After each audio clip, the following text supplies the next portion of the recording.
Buenas, buenas tardes, mi nombre es Kevin Causil, estudiante de Ingeniería Industrial de la Universidad Nacional Abierta y a Distancia. Y en este video vamos a estar explicando el funcionamiento de un circuito en serie del Laboratorio de Física Electrónica. Presento mi documento de identidad.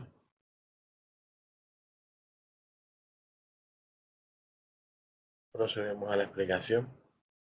El ejercicio es un circuito en serie, para el cual el ejercicio mostrado en la figura 1, el estudiante debe aplicar las leyes de Kirchhoff y encontrar las ecuaciones de nodos y mallas de este.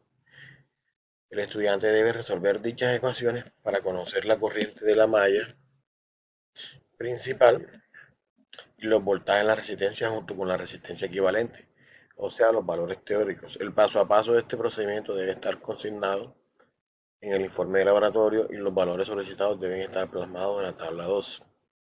Utilizando el multímetro del simulador, debe medir en cada resistencia la corriente de malla y la resistencia equivalente del circuito, valores medidos. Dichos resultados deben estar consignados en la tabla 2. Inicialmente realizamos el montaje del circuito serie y posteriormente realizamos los cálculos de corriente, tensión y resistencia. Aquí podemos observar ya el circuito montado con la resistencia 1, 2 y 3, más la fuente de poder, que es una pila 9 voltios, la figura 1. Teniendo en cuenta los dos últimos dígitos del grupo colaborativo, los valores de la resistencia serían los siguientes. El grupo colaborativo al cual pertenezco yo es el grupo número 5. Tendríamos que para la resistencia 1 serían 505 ohmios, para la resistencia 2 675 ohmios y para la resistencia 3 335 ohmios.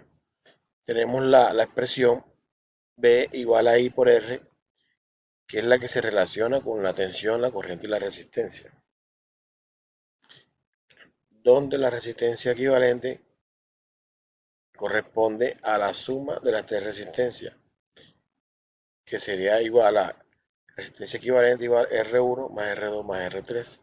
El valor sería 1.515 kiloohmios, aproximadamente 1.52, que es lo que nos muestra en la medición acá como la resistencia equivalente es su valor total.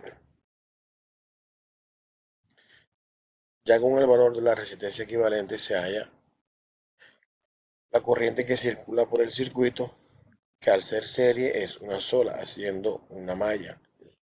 Tenemos el valor de la fuente de poder o de voltaje, que es la pila, y la corriente en la resistencia equivalente, que es igual a cero. Despejamos y nos da como valor la corriente 500.940 miliamperios. Con la expresión 1, las tensiones de cada resistencia son las siguientes. Reemplazamos valores, ya teniendo el valor de la corriente, reemplazamos por el valor de la resistencia 1 y tenemos que la resistencia 1 tiene un voltaje de 3 voltios. En la resistencia 2, un voltaje de 4,00 voltios y en la resistencia 3, 1.989 voltios aproximadamente.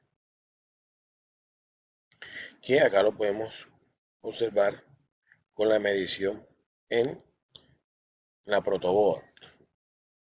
Medimos los voltajes en cada resistencia y podemos ver que son los valores aproximados que tenemos acá.